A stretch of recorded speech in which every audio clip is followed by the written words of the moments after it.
Video is recording. So don't cuss. Okay. All right. What are we doing? What's your name again? Finkelstein. Finkelstein. Yes. Okay. You ready? Yes, sir. All out of your system? Yes. Take a swig of the juice. Turn my fan off. All right, here we go. Yep. Got it. And now for something special. The unit is self-contained with its own saddler, farrier, wheelwright and so on. It's a rigorous training dished out who know all there is to know about horses, and it brings results. We take you behind the scenes now to show just some of the interesting aspects of this training.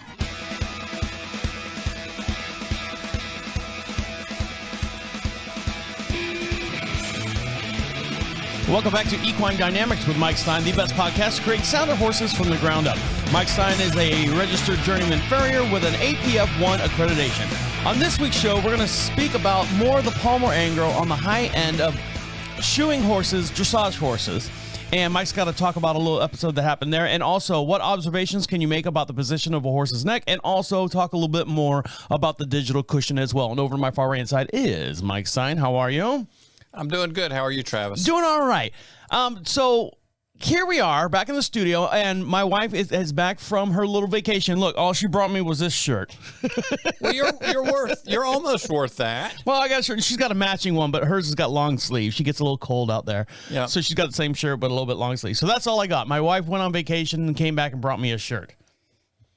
Now, don't forget, for every podcast we do, we have a matching video as well, and you can see us here in the studio in real time as we're talking here on the air, me waving to Mike, Mike waving to me.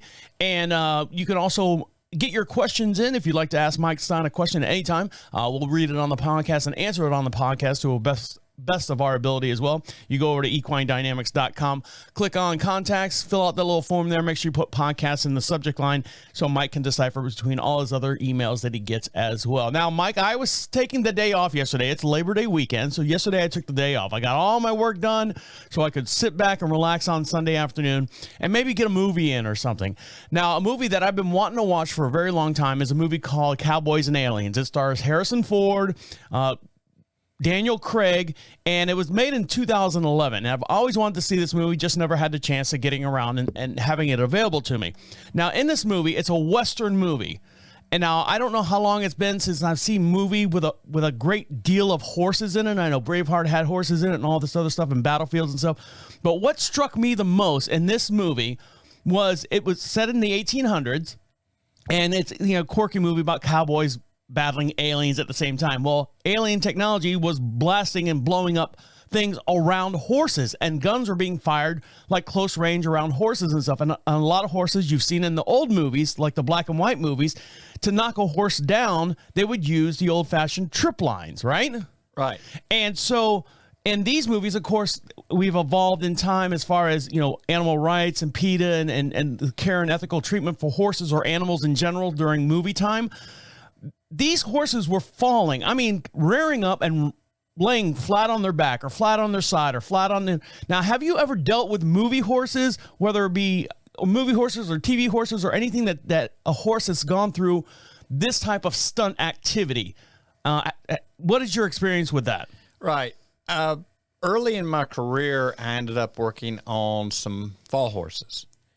And, more and more they've gotten into training horses to take particular falls or do particular falls. And so there's a lot more actual training the horse, and also they're preparing the ground for that type of activity. Now, early on after the tripwires, sometimes they're using a sand pit and basically putting a sliding plate on all 4 feet. And I know that because I was involved in it. You cut them real short so there are no hills exposed, and they slide them and they turn their head and they go down. And also sometimes they would put, plastic shoes have been around forever. Back to Goodyear, even back in the late 1800s, there was a rubber shoe. But there were some plastic shoes that were pretty slick, sort of like a bar shoe, wide bar shoe. And if they were going to be on grass, they were putting some of those poly something and others on, and they'd missed the grass to make it slide some. And the same thing, but I think as time has gone, it's more training specific to get these horses to do that. And also with the rider, they have choreographed these falls more and more and more all the time to make it safer for horse, rider, and everything else. There was a guy that was taking horses down that when I was working for him that he didn't didn't get in the right place and it snapped his leg. And of course, we don't feel as bad about that because it's not the horse. Yeah, the guy broke his leg. I did work on one of the horses for the Patriot that actual Mel Gibson had rode. There were a couple of horses involved in that, but they were not dropping those horses on the ground or anything. And the explosions and stuff, I would imagine, the horses, well, in the beginning of the opening of our show is basically an old black and white film footage that I saw about these horses that were in the militia, and they were taking them around like fire. They were taking them around explosions, so when they were on the battlefield, they wouldn't freak out. So that's what you hear in the beginning of the show is an old, I think it was a UK version of them training horses to go out on battlefield, and every unit had a farrier and saddle fitter and all that stuff. So that's what you hear in the beginning of the show. Right. So, and then I see videos on like the popular platform TikTok. I'm sure you're familiar with TikTok as well. It's all these little short 3-minute videos and all, kids do all these crazy things. A lot of stuff that I see where horses they'll have someone on their back and they'll literally just jump straight up and almost flip and land straight on their back. Or going over a jump or something, they'll freak out and just jump straight up and then land on their back. And you're like, oh, that's so funny. Look at that. The rider fell off and broke his leg or something like that. But damaging for the horses on your homemade, for lack of a better term, America's Funniest Videos. Right. As to these horses that are falling in the movies. Now, I'm going to assume that there is no harm or done. Is there a special horse that they use for those? Well, I don't know about the rearing up and going over backwards because I do know of a case some years back, a horse that I worked that I knew and worked on that it would go up, explode and go up in the air like that. When it went crashing over backwards, and this was not a planned thing, there was probably some loose wires connections with the horse, but it would just all of a sudden boom explode. And it now, are you talking about on a movie set or just out in out in nature in general? Just out in nature. And it did this, busted up the rider and hit the ground and broke. The horse ended up being put down because it broke his pelvis. Ugh. So crashing one like that, I don't see how a horse can flip itself over backwards and not put itself at risk for some injury. Right. All right, well, we're going to take a little break. I'm going to pull the video up for Mike. I'm not going to show you guys because for those of you out there who got weak stomachs, it's not good to watch. But I'm going to show Mike the video I was talking about, and he can give a little bit more explanation when we come back. Stick around. You're listening to Equine Dynamics with Mike Stein. He'll be right back. Let's see if I can find that video. Because I've seen it, and it's kind of like you're just like, whoa. Yeah, I don't know that I would call that a trained maneuver. No, but I'm not going to say it never happens with a horse, but because it does. And I've known horses that would throw themselves over. Yeah. Have you ever seen a horse do that before? I have seen a horse do that. And what causes that? Horse? You'd have to get in that horse's head and everything else. But there are situations where horses have thrown themselves and have learned to throw themselves on riders, but it's a pretty dangerous situation. Yeah, all right. For both horse and rider. Yes. All right. You ready? Yep. Welcome back to Equine Dynamics with Mike Stein. He was the official farrier of the 2018 World Equestrian Games. And make sure you email any questions you have for him. Go over to equinedynamics.com. Click on the contact section. Fill out that little form there. Make sure you put podcast in the subject line. And Mike will read your question here on the air and answer it on the air as best of our ability as well.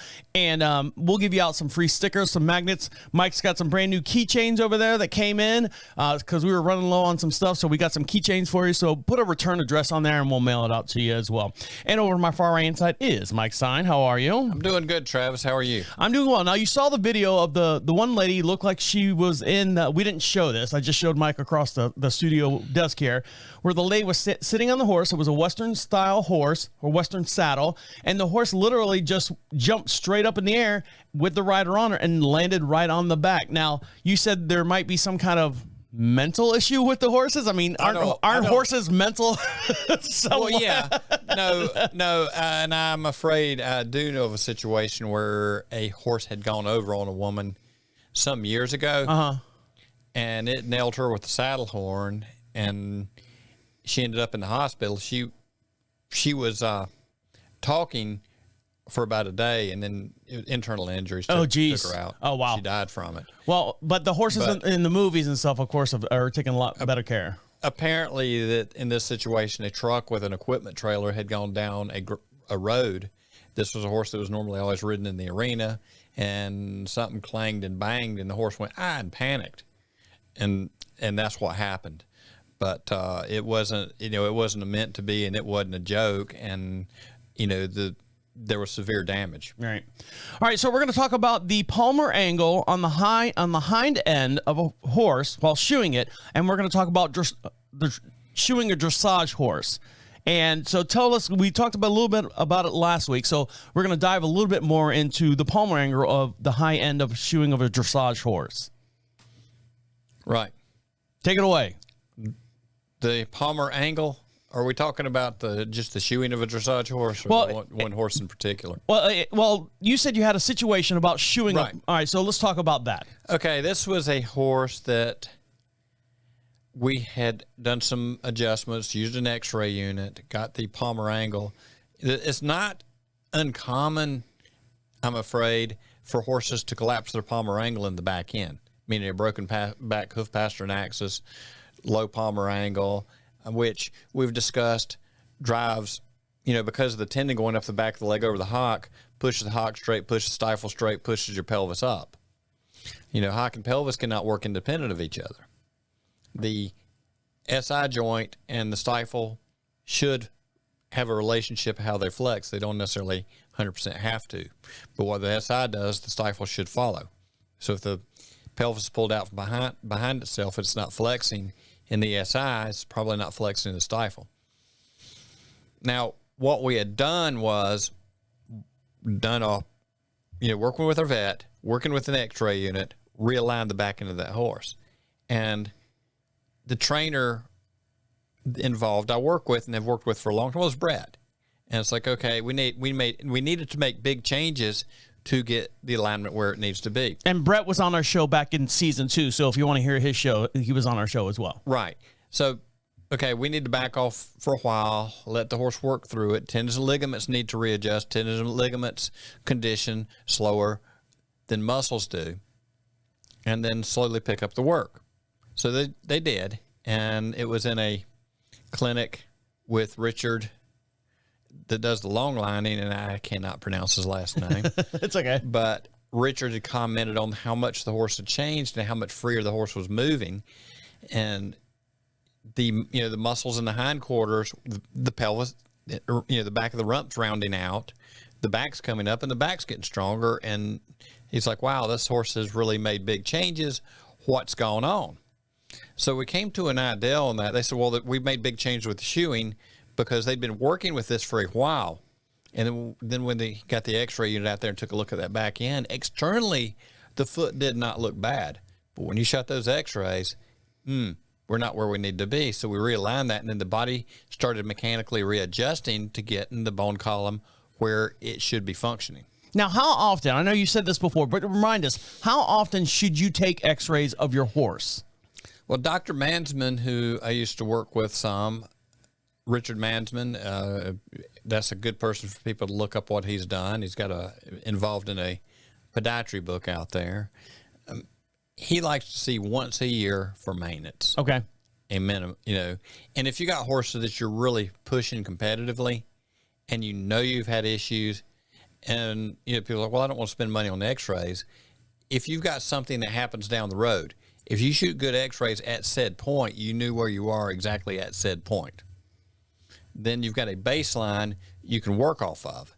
And then when you've got mechanical problems, whether it be, movement problems, whether it be front end or back end, you've got a record of where the horse was happy, and then you can take a picture and you can see where the horse is not happy and get the horse back in a good position. And sometimes you have to bring them up a little higher and then ease back down. I look at like a restore point on my computer. I always put a restore point. Like if anything goes wrong, I can always go back to that point. I'm like, all right, this is where everything was fine, and then go from there. Well, pretty much if am near a computer, something's going wrong. Well, stay away from this side of the table, please. Okay, yeah. So what else happened? What else tell us more about what you got into with the dressage horse and working on the back end. Well, the big thing was building a package to get the horse to where it should be. Also playing with, altering the weight just a shade and where the weight was placed. And to get the horse up, engaging the back end, reaching under. And you're going to see that all the way into the front of the horse. Now, the horse that you're talking about, where you did all this adjustment, were you doing it prior? Is this your first time seeing this horse, or you just recently was given this horse as a project, or is this something that you were working on before, and this is the point? This is a horse I've been working on for a while, and it's like we never could quite get the horse where we wanted it in the back end. It just wasn't there. We played with shoeing to different degrees, and like I say, if you look at the externals, we got the horse where it looked pretty good, but you're always pushing back as far as the hoof itself. And so when did the light come on and go, I've got it, this is what we're doing now, and then this is, what was the gentleman's name, that the long line guy? What was his name? Richard. And Richard said, hey, whatever you're doing, keep doing it. When did that light come on? Well, I think as far as the deal with Richard, just a couple weeks ago, they had the long line clinic and he'd come in town for it. Mm.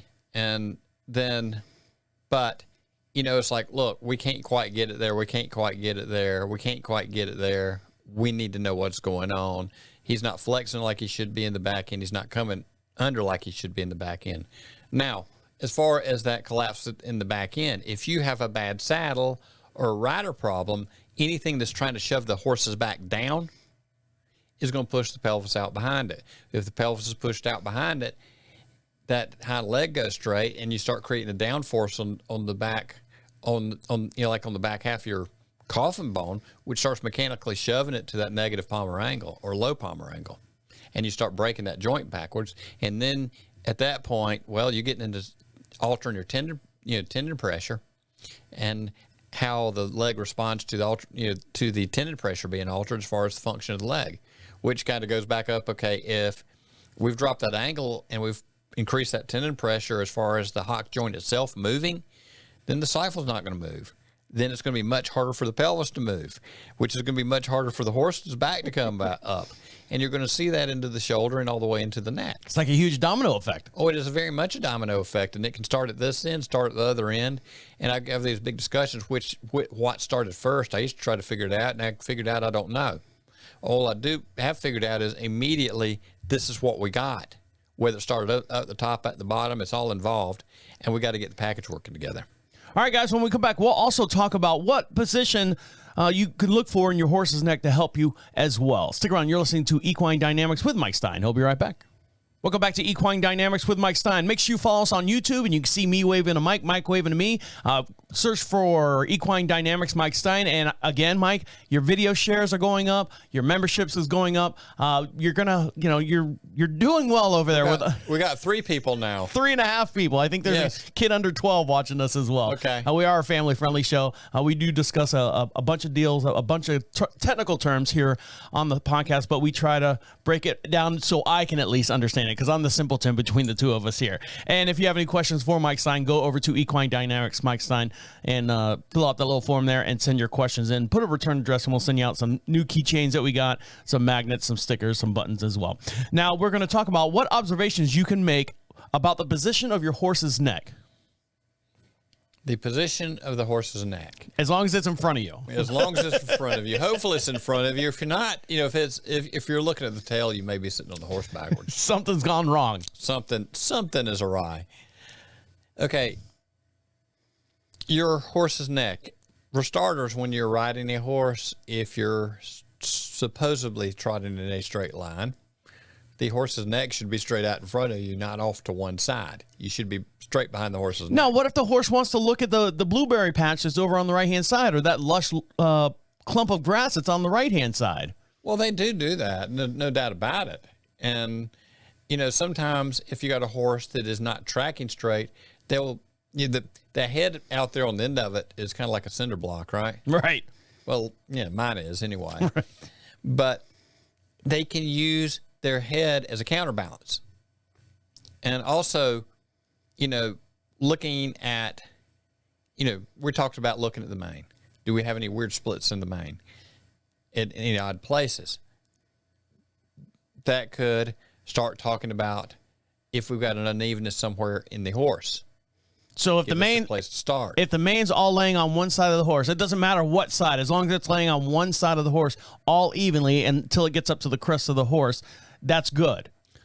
That would be ideal. Right. So if there's a split like halfway down, half lays on this side, half lays on the right hand side, you're saying he's got like a crooked back end or something's not right. The old horseman's trick was if you took a string right to the base of the mane and flipped it back, that would tell you where the problem was. It gives you somewhere to start. Also, looking at, okay, we're talking about the hind end coming through. If the hind end is dragging way out behind the horse, the muscling in the neck will show it. Because if they're rocked over onto their shoulders, their whole front leg, because the shoulder scapula rolling under and the radius flattening out and moving back, it mechanically moves front legs backwards. Mm-hmm. Okay, if the horses have a lot of tension low in the neck, and your development's low in the neck, and that is a horse that's laying on his front end. If you got a horse that has the development high, you got a nice supple neck, his front to get that, the back end has to come through and push, and his shoulders have to open up and shift forward. And like right at the base of the neck, you're going to see in front of the scapula, you're going to see knots and hard places in the muscling right in front of the scapula where the neck starts tying in, and sometimes you'll like up high in front of the scapula, you'll get a big thick area in the neck. Mm-hmm. Well, that neck's not moving like it should. It's not moving as freely as it should, and the horse is laying down at the front end. And basically, it's like you sit there and you lean on your hands, put them on the edge of the table, and you shift your arms back a little bit. Well, you can feel that all the way into your neck as a human. Now, a horse, we're not dealing with a collarbone, and we don't have the actual physical shoulder joint itself. Because it floats, correct? It floats. It's in a muscle sling. I learned something. I remember that. I was like, that's so weird. And, the muscling changes in relationship to what the horse is doing. If, in a horse moving, the neck becomes more rigid, and it keeps the horse steadier as far as balance side to side.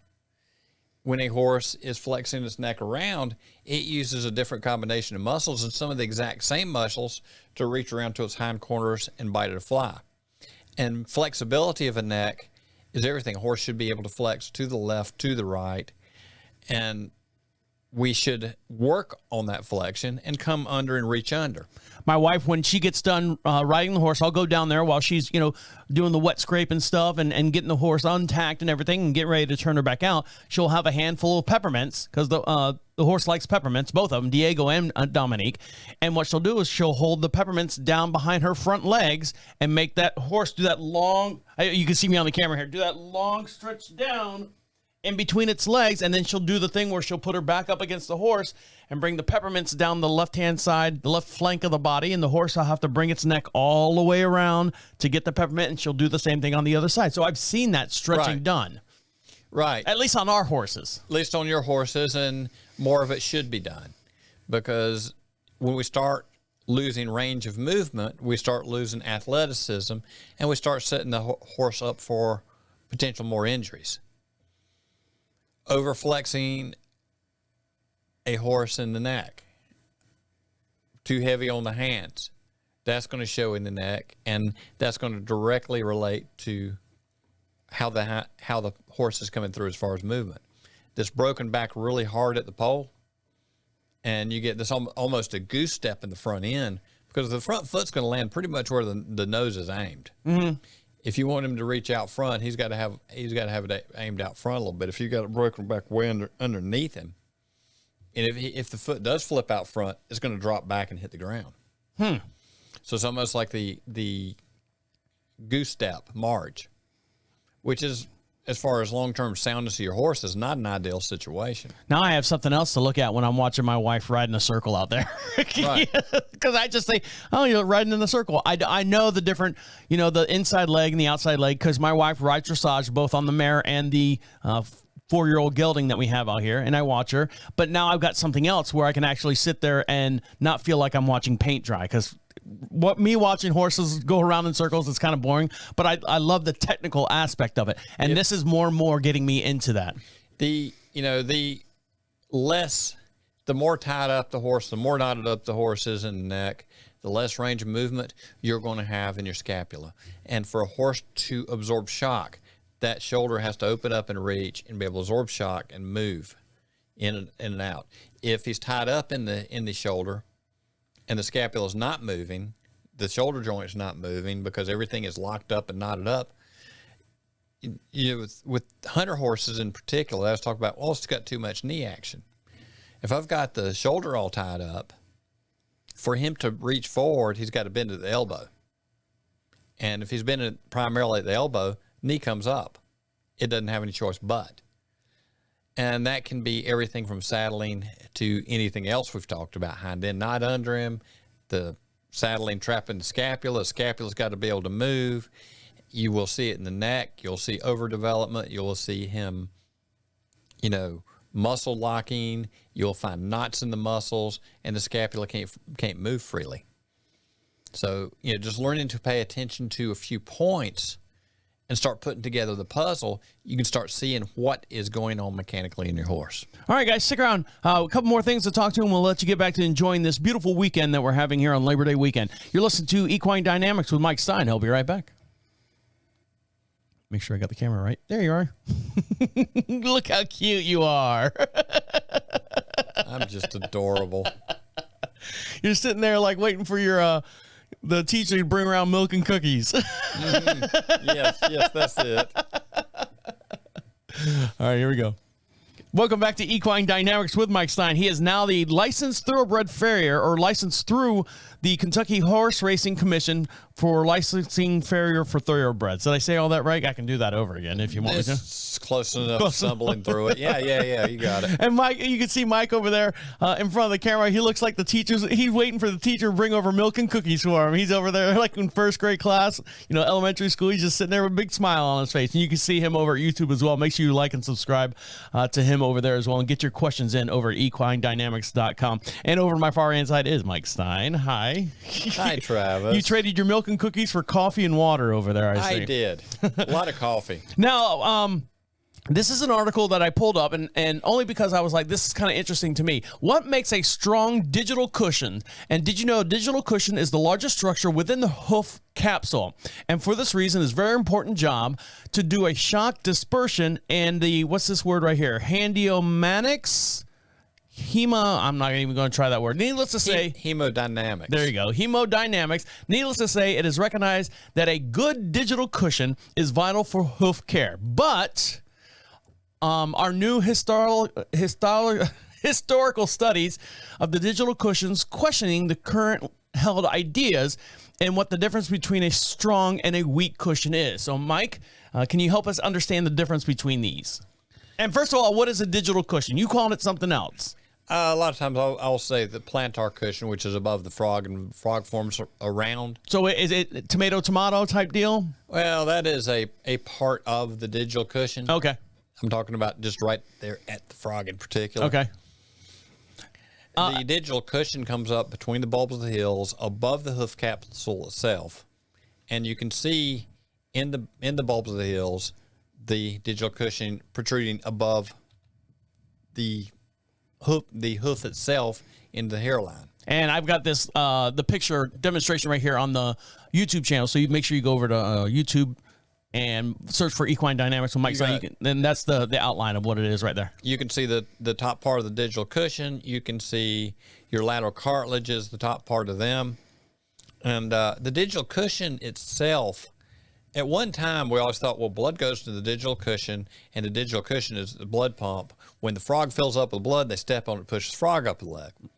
Well, a fellow by the name of Bernie Chapman decided he would inject dye into the digital cushion, or not dye, but actual plastic into the veins of the digital cushion, and then dissolve the rest away. And there's not that much vascular material showing up the way he did it.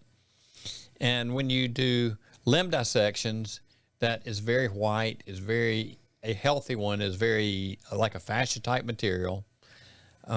You have fats, you have fascia. There's some good articles on that as far as the makeup of the digital cushion. And, a good, hardy, strong digital cushion, we need really shallow feet, have less of a digital cushion. Really flat, low palmar angle, we'll end up with less of a digital cushion. Over time, we can beat it up.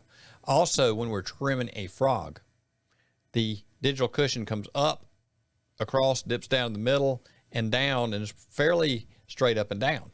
So when you're trimming a frog, you need to have that in mind. There is a habit a lot of times to tip your hoof knife way in. It keeps it clean. Trash doesn't collect in there.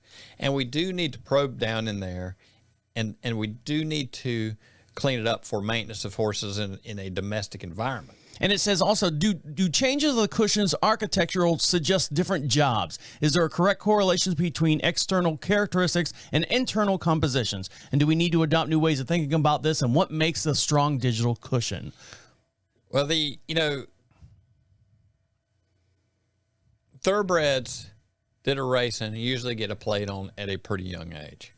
They're notorious for low heels. They're notorious for flat feet. They're notorious for shelly hoof walls.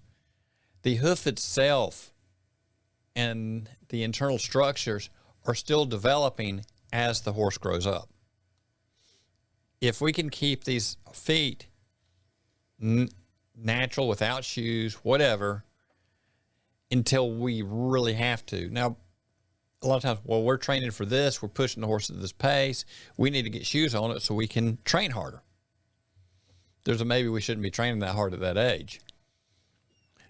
But horses need to fully develop. For us to get good feed on them, they need to fully develop. And it makes a difference in the density of the coffin bone. It makes a difference in how the digital cushion develops as they're growing and they're putting on weight. It's kind of like, what is the rule of thumb as far as breaking a horse? You don't want to break a horse until it's after 2 years old or somewhere in that field? Well, in reality, we don't need to break a horse until the joint, the joint spaces have closed. Okay. So that's something so it could happen in a 2 years time. It could happen in a 4 years time. Depends on the breed of the horse. Right. Warm bloods are going to mature at a slower pace than your hotter blooded horses.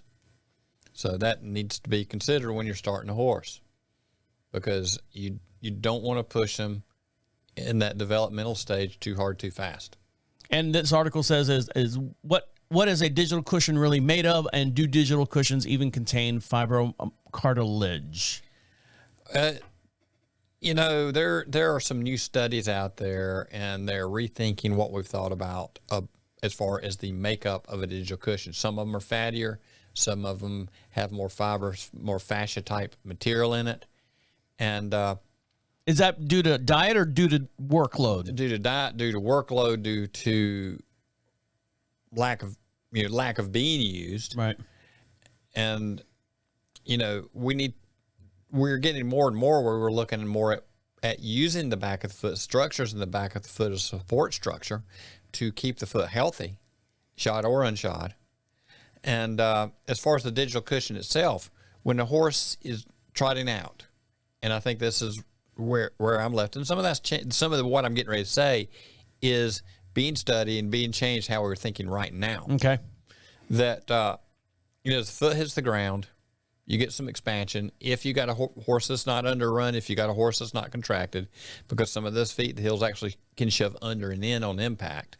If the heels are not prepared and they're too far up under the foot, they will shove under instead of shove open and out. If they're open and out, it seems to help draw blood into your lateral cartilages. As the foot comes in and loads, that, the hoof wall kind of comes back in a little bit after the initial impact, and it's picking up load on that digital cushion. It pushes up in between the lateral cartilages.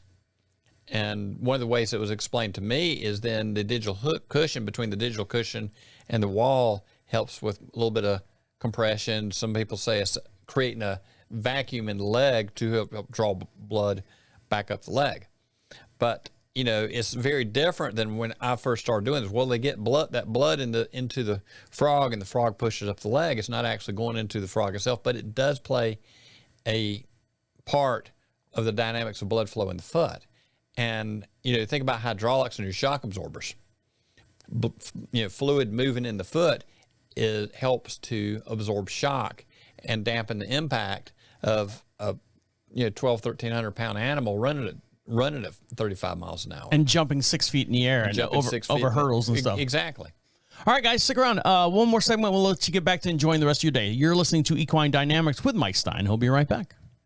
I got a short little off-topic question that we can just burn out real quick, and then we'll talk about what we learned. Right. Ready? Welcome back to Equine Dynamics with Mike Stein. Make sure you follow him on Facebook as well. He's been posting a lot of articles up there as well. Very informative stuff, like that article we were just talking about the digital cushion. I found that over there on Mike Stein's page. So if you'd like to read more about that article or similar articles like that, make sure you follow him on Facebook. That's Mike Stein at Equine Dynamics. And also for every podcast we do, we have a matching video, me waving to Mike waving to me. And you can see some of the videos and stuff that we have here live as we talk about them here on the show over at YouTube as well. And get your questions in over at equinedynamics.com. Make sure you put podcast in the subject line and put a return address so we can send you out these new keychains that we got, some magnets, stickers, etc., etc. Now, Mike, at the beginning of the show, we were talking about movie horses and how they were using in the black and white movies, they were using the tripwire to knock the horses down. And then we were talking about how horses jump up and they're all trained to tuck and roll. It's all taken care of in a humane way, or these movies now would not be made. Right. Go ahead. And they can do a whole lot more with graphics and animation now than they ever could. So how much are they doing with that? We don't know. But I mean, when I was watching this movie, the movie I was watching was Cowboys and Aliens. I know it's like 10 years old, but I just saw it recently, and I was just taken back because, I mean, the camera's right up on the horses as they are literally tucking and rolling and falling as the rider's falling off at the same time. It was amazing to me because of all the stuff and the topics that we talk about here. Now, here's a question. You were talking about the head turning left and right earlier on the show. The little blinders that are on the side of the horse, I know I only see them on racing horses. Is that correct, or am I wrong at saying that? And what does it actually do? The little black blinders, you see horses. I was always told that it keeps them from looking at other horses. That's all it does. It just keeps their focus straight. How well can you see through your hands when you see that? Well, I can't see anything if I sit like this. But I mean, there are some horses that will run with blinders. They're on carriage horses, work horses, plow horses. Sometimes you will see them use blinders. And what is the reason? Why do we use blinders on some horses and not on others? Well, it's narrows their field of focus. And I've never been involved in using blinders, so I can't really say. Okay. I could say all kinds of stuff. We know that. We theorize the whole thing. Yeah, some of it may be to less distraction from the outside sources, maybe not spooking because of seeing outside things going on. It limits the range of view for the horse. Mm-hmm. Something that might scare it, might distract it, might spook it, might cause it to go the wrong way. I just didn't know if there was an actual certain reason. These horses have to have blinders. I was told, I think my dad told me at one time, it keeps them from biting the other horses. And as a little kid, you're like going, well, that makes sense, Well, it probably does, honestly. It depends on the horses that are working together, because they will reach over and give one a little nip. Now and then. All right, speaking of a little nip, Mike, what did we learn today? The palmar angle of the hind end shoeing of a dressage horse in this specific instance you have with a client, and Richard, the lead line guy, we have to figure out his last name. Yeah, it directly affects locomotion and power use and muscling of the horse's body. What observations can be made on the position of a horse's neck while riding? How well balanced is the horse? How is the horse using itself? How is it affecting itself in the neck itself? And also, along with the mane, looking at evenness of the horse and where the horse carries his head. Is it throwing it one side or the other, using it as a ballast to counterbalance itself? And also, what determines a strong digital cushion? Well, we definitely want strong digital cushions, and giving them time to develop makes a difference. So, you know, it's going to be easier to keep a good foot with a good, strong digital cushion. It's going to be easier to not have underrun heels. It's going to be easier to not have low palmar angles, and we need to keep that digital cushion activated and working. And Mike found out the name of the gentleman he was talking about. It's Richard Malmgren, M-A-L-M-G-R-E-N.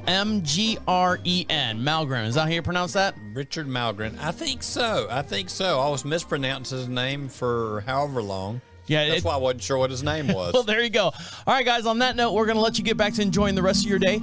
Make sure you follow Mike Stein on YouTube channel. Make sure you follow him on Facebook as well. That's Mike Stein, Equine Dynamics. And if you have any question for him, email equinedynamics.com and put podcast in the subject line. On behalf of Mike Stein over there, have a good day. I tell you, it's definitely worth watching what Richard is doing. Yes, he's done some interesting stuff, and myself have gone to a couple of his clinics. My name is Travis Holmes, saying see you next week. There we go. Put a nice pretty bow on the end of that one. That's what editing's for. That's what editing's for. Through good times and bad times, I'll be on your side forevermore. That's still gone. Good night, Dad. What's the old, what'd you do with the money? Oh, I need you to do,